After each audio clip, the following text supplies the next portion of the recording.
Get up, asshole.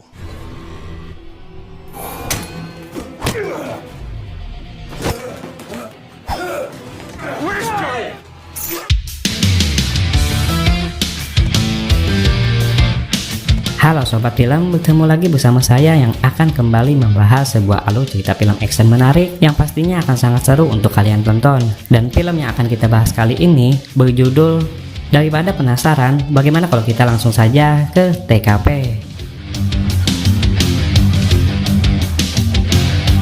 Cerita bermula di sebuah kota Columbus, Ohio, di mana dijelaskan terjadi lonjakan kasus kriminal yang belum pernah terjadi sebelumnya di kota tersebut akibat munculnya gangster dan preman yang membuat kekacauan, di mana mereka tidak segan-segan melakukan berbagai tindakan kriminal dan tindakan kekerasan terhadap penduduk setempat. Karena tidak ada penurunan tingkat kejahatan yang signifikan selama beberapa waktu, gubernur terpilih bernama John Messer menyatakan pada konferensi pers bahwa ia akan berupaya mengurangi tingkat kejahatan di kota itu. Dan dalam waktu 4 tahun, masyarakat akan merasakan kedamaian dan harmoni kembali di kota tercinta tanpa khawatir akan munculnya penjahat yang akan mengganggu ketenangan kota.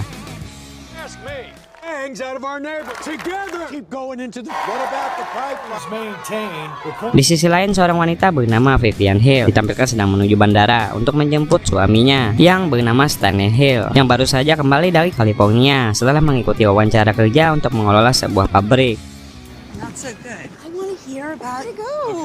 Ketika mereka berada di tempat parkir bandara dan hendak masuk ke dalam mobil, mereka melihat salah satu ban mobil mereka dalam keadaan bocor. Sebelum Stanley dapat memperbaikinya, seorang pria tiba-tiba mendekat dan meminta uang kepada mereka. Stanley yang menolak memberi, membuat salah satu pria lainnya menyelinap ke belakangnya, menyeturumnya dan kemudian menjatuhkannya. Come on, man. She's about to give it to me. For real? Back off.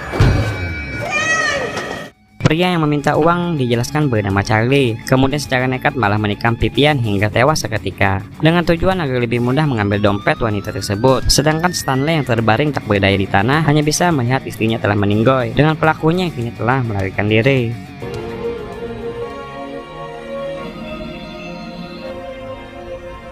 Stanley segera melaporkan kejadian tersebut kepada polisi, yang kini ditangani langsung oleh 2 orang detektif bernama Gibson dan juga Walker, di mana kedua pria tersebut berjanji akan mencari pelaku pembunuhan Vivian dan meminta Stanley untuk segera pulang menenangkan diri. Setelah pemakaman Vivian yang juga sekaligus dihadiri oleh Gubernur Messer, dikarenakan Vivian yang dijelaskan bekerja pada orang tersebut, Stanley yang tak kuasa menahan kesedihan mendalam atas meninggalnya istrinya memutuskan untuk pulang langsung. Singkat cerita, beberapa hari setelah menyelidiki kejadian menewaskan Vivian Hill, detektif Gibson berhasil menangkap beberapa pria sesuai ciri-ciri yang disebutkan oleh Stanley yang bisa menjadi tersangka atas kasus tersebut. Detektif Gibson kemudian meminta Stanley untuk mengidentifikasi salah satu pria di Pinpoint yang dia duga telah menghabisi istrinya. Stanley berhasil mengidentifikasi Charlie yang berada di depannya itu sebagai pria yang telah menghabisi istrinya, berkat tato yang sangat khas yang berada pada wajah pria tersebut. Namun ketika dia memberitahu detektif Gibson, polisi yang rupanya korup itu justru secara terang-terangan malah membebaskan Charlie dan kemudian mengancam Stanley untuk menjadikannya tersangka pembunuhan istrinya jika Stanley tetap bersikeras melawan keputusan para polisi korup tersebut. Sontak, Stanley diliputi amarah karena kinerja polisi yang sangat mengecewakan, yang bahkan tak segan-segan telah mengancam para korban dengan membiarkan sang pelaku sebenarnya kabur begitu saja. What happened? Worse. If we bring him back, it's Time that he dies, is that it? neither can you. Yeah. Sure. Stanley kemudian pulang ke rumah dengan rasa kecewa yang mendalam, dengan masih bergelut dengan rasa putus asanya. Begitu marahnya sehingga dia bahkan melemparkan sebuah Alkitab ke seberang ruangan yang secara tak sengaja membuka bagian dalam isi Alkitab tersebut yang berisi tentang kemurkaan Tuhan. Terinspirasi oleh ayat tersebut, Stanley kini menyebut namanya sebagai murka dengan mengetahui bahwa yang telah menghabisi istrinya adalah Charlie Lau. Stanley segera menuju ke lemarinya, di mana dia bermaksud mengambil sesuatu yang tersembunyi di balik lemarinya itu. Namun, Stanley kemudian mengurungkan niatnya tersebut karena dia masih ragu dengan tindakan apa yang akan ia lakukan untuk membalas kematian istrinya. Stanley kemudian mulai menguntit Charlie, dan ketika ia melihat Charlie yang tampak sedang bersenang-senang dengan gengnya di pinggir jalan, Stanley yang marah kemudian memutar balik mobilnya, kembali ke rumah dan bergegas menuju kamarnya. Tanpa pikir panjang, Stanley kemudian mendobrak dinding di belakang lemari dan mengambil koper yang berada di sana.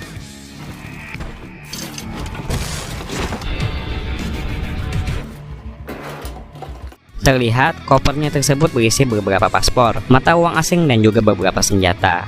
Stanley kemudian menghubungi seorang pria bernama Dennis, temannya dari pasukan khusus yang kini berprofesi sebagai tukang cukur. Karena Stanley dulunya dijelaskan juga merupakan anggota pasukan khusus yang sangat terlatih. Stanley kemudian meminta Dennis mencari informasi tentang Charlie dan anak buahnya. Karena polisi tidak bisa diandalkan, Stanley memutuskan untuk membalas kematian istrinya dengan caranya sendiri dan meminta Dennis untuk membantunya. What? I get it. You're hurting. Dennis berhasil melacak salah satu anak buah Charlie dan memperingatkan Stanley di mana mereka harus menyusun rencana untuk menyergap pria itu di sebuah bar. Stanley berpura-pura menjadi pengunjung di bar untuk memata-matai kelompoknya Charlie. Namun keberadaannya malah berhasil diketahui oleh salah satu anggota Charlie yang langsung melarikan diri keluar bar. You're salting too, but there's a green. Get some high.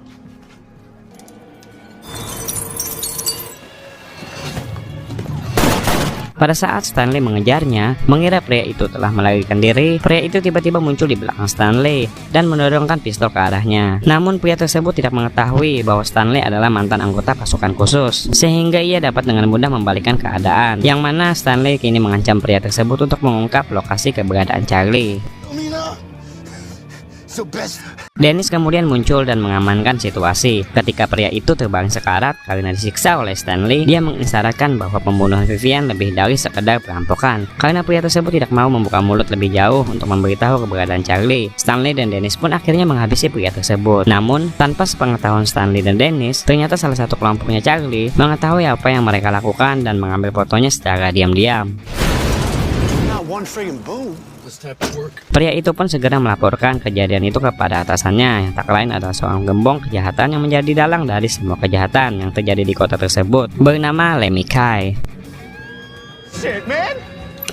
Setelah mengetahui bahwa salah satu anak buahnya telah terbunuh, Lemmy memerintahkan anak buahnya untuk mencari Charlie dan juga menghabisi Stanley dan Dennis yang telah menjadi target mereka itu. Find their dog. Beralih ke Stanley dan juga Dennis yang kini kembali ke markas rahasia mereka yang terletak di ruang bawah tanah tempat pangkas rambut Dennis berada untuk menyusun ulang rencana mereka selanjutnya. Getting yourself killed. How many of them are gonna crawl out of this? Someplace a little more equity. Have like a life in you. You disappear. Stanley nampaknya terkesan dengan apa yang dimiliki Dennis di bawah sana, di mana ternyata ia masih memiliki senjata dan perlengkapan yang mereka gunakan saat berada di pasukan khusus. Charlie. No, always wanted a tattoo. Di tempat lain, Lemmy Kai rupanya memanggil detektif Gibson dan juga detektif Walker untuk menemuinya untuk membicarakan tentang kematian anak buahnya tersebut, yang padahal seharusnya sudah menjadi tugas mereka untuk melindungi kelompok penjahat itu yang telah membayarnya. Lemmy Kai yang masih kesal kemudian mencoba mengingatkan kedua detektif itu bagaimana mereka harus bekerja sama sambil memperlihatkan sebuah video tentang seorang anak gubernur yang sedang pesta narkoboy yang tanpa sengaja telah menghabisi pacarnya. Dan karena alasan itulah, gubernur kemudian menyuap detektif Gibson dan rekannya untuk bekerja sama dengan Lemmy Kai guna menutupi kejahatan yang telah dilakukan oleh putra gubernur tersebut. Tak hanya itu, terungkap juga ternyata pembunuhan Vivian, istrinya Stanley, bukan sekedar perampokan biasa, yang ternyata tak lain adalah melainkan perintah dari gubernur sendiri. Pasalnya, Vivian yang bekerja padanya sudah mengetahui bahwa gubernur Mercer telah berbuat curang dalam pembangunan pipa di kota tersebut, dan alasan Vivian dihabisi agar penipuan itu tidak terungkap ke media publik. My people. Remember, okay? That's my merchandise. The word is somebody's got him for 11 days. That's what I do all day long. Di sisi lain, Stanley berhasil melacak Lars, salah satu pria yang terlibat dalam kasus kematian Vivian. Stanley yang menyamar kemudian mengunjungi Lars yang berada di sebuah salon tato, dan setelah melukis tato bertuliskan "Saya murka" di punggungnya Stanley, Lars menyadari bahwa Stanley adalah suami dari wanita yang telah mereka habisi. Lars kemudian langsung menodongkan pistol ke arah Stanley. Namun, Stanley dapat dengan mudah mengambil pistol itu dan menyerang balik Lars, mengancam pria itu untuk mengungkapkan keberadaan Charlie. Karena enggan membuka mulut, Stanley pun terpaksa menghabisi pria itu dan mengambil sekantong penuh uang tunai dan juga obat-obatan miliknya. This is my boys talking about.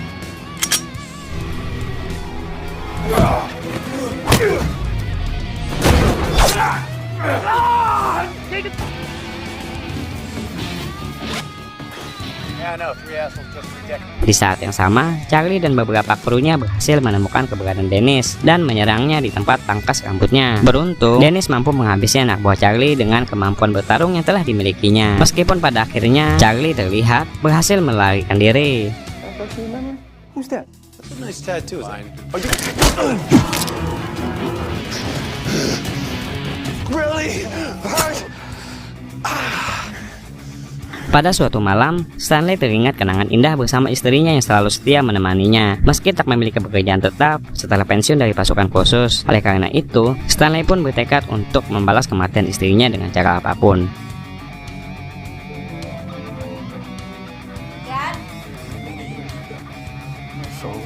Di sisi lain, Charlie yang mengetahui beberapa anak buahnya telah terbunuh, kemudian mencoba mengancam Stanley dengan menembak mobil putrinya yang bernama Abby, di mana dalam kejadian tersebut, suami Abby nampak terluka parah. Abby langsung menyalahkan ayahnya itu atas kejadian yang telah menimpa suaminya, karena ayahnya kini telah berhadapan dengan gangster yang akan membahayakan keselamatan anaknya itu dan keluarga kecilnya. What happened? He were after you. It just did. Setelah penyerangan terhadap Abby dan keluarganya, Stanley dan Dennis kemudian menyusun rencana untuk memikat Charlie dengan menggunakan tas berisi uang dan obat-obatan agar bisa menemui pria tersebut pada sebuah klub malam. Namun sayangnya rencana tersebut mengalami kendala ketika Charlie yang salah mengira tentang koper yang dijanjikan oleh Stanley hingga menyebabkan baku tembak pun akhirnya tak bisa dihindarkan.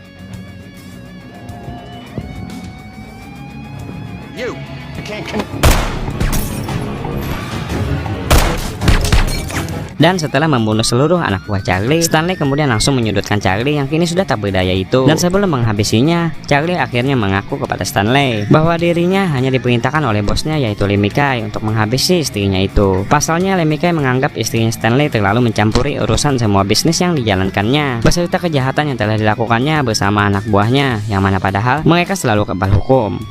Oh, let me catch. Why?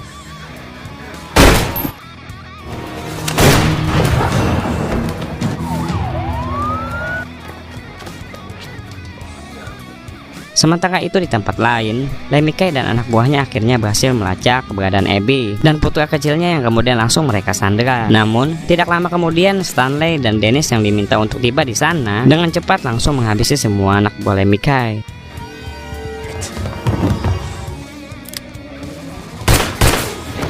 Saat Stanley berhadapan dengan Lemmy Kay dan menyuruhnya untuk tidak menyakiti keluarganya, terlihat Dennis yang sudah berada di posisi lain dengan cepat menembak Lemmy Kay dari jarak jauh hingga membuat Stanley langsung menyerang pria tersebut, memukulinya dan memaksanya untuk mengungkapkan alasannya mengapa dia nekat menghabisi istrinya.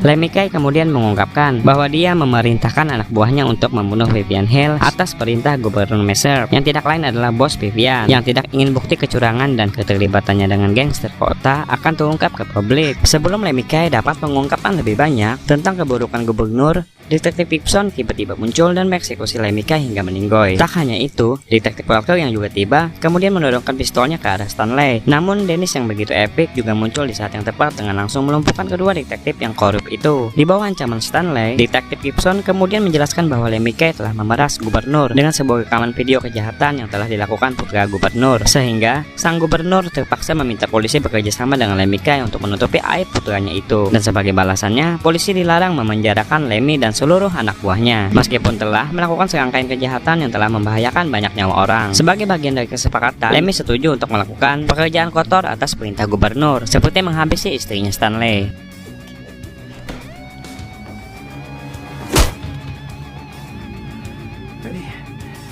Setelah mendengarkan penjelasannya, Stanley kemudian memaksa Detektif Gibson untuk membawanya ke rumah gubernur. Sesampainya di sana, Stanley kemudian menghajar pria tersebut hingga pingsan dan kemudian membuka katup penutup tangki bahan bakar dan mengarahkan korek api yang menyala di sana, sehingga mobil tersebut meledak dan menewaskan Detektif Gibson yang berada di dalamnya. Sedangkan Detektif Walker yang selama ini terkunci di bagasi mobil berhasil lolos sebelum ledakan tersebut terjadi.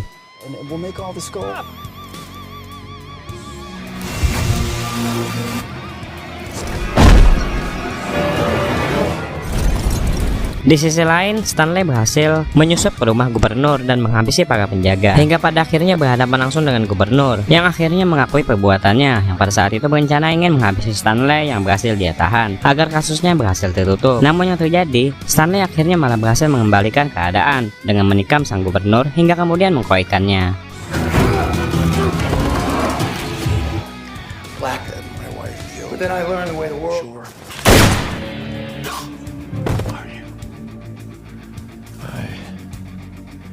Pada saat yang sama, polisi akhirnya tiba di kediaman gubernur dan memaksa Stanley untuk menyerahkan diri di bawah todongan senjata para penembak jitu yang siap menembak jatuh Stanley jika pria tersebut menolak untuk menyerah. Melihat hal tersebut, Stanley malah mengangkat senjatanya sehingga penembak jitu itu pun terpaksa menembaknya. Beruntung, Stanley mengenakan rompi anti peluru sehingga nyawanya masih bisa terselamatkan, hingga kemudian langsung dilarikan ke rumah sakit untuk mendapatkan perawatan.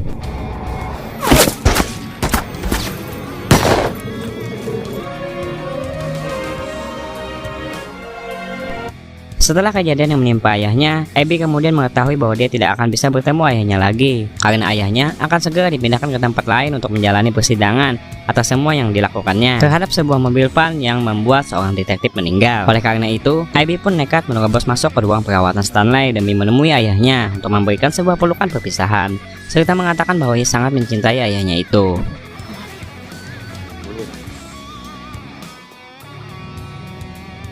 Setelah itu, sebuah adegan di mana para polisi yang berjaga di depan ruang perawatan Stanley diperlihatkan sedang berganti shift, yang mana nampak salah satunya adalah Detektif Walker yang sebelumnya berhasil selamat, yang kini menyamar akan bertugas menjaga ruang perawatan Stanley. Dan saat polisi yang lainnya pergi, Detektif Walker menyelinap ke ruang perawatan Stanley dengan niat untuk menghabisinya. Namun, di momen sebelumnya, Abby ternyata telah memberikan pistol kepada Stanley pada saat dia memeluknya. Yang kini terlihat, Stanley pun langsung mengeksekusi detektif tersebut dengan senjatanya tepat pada saat Dennis memasuki ruangan untuk membantunya melarikan diri.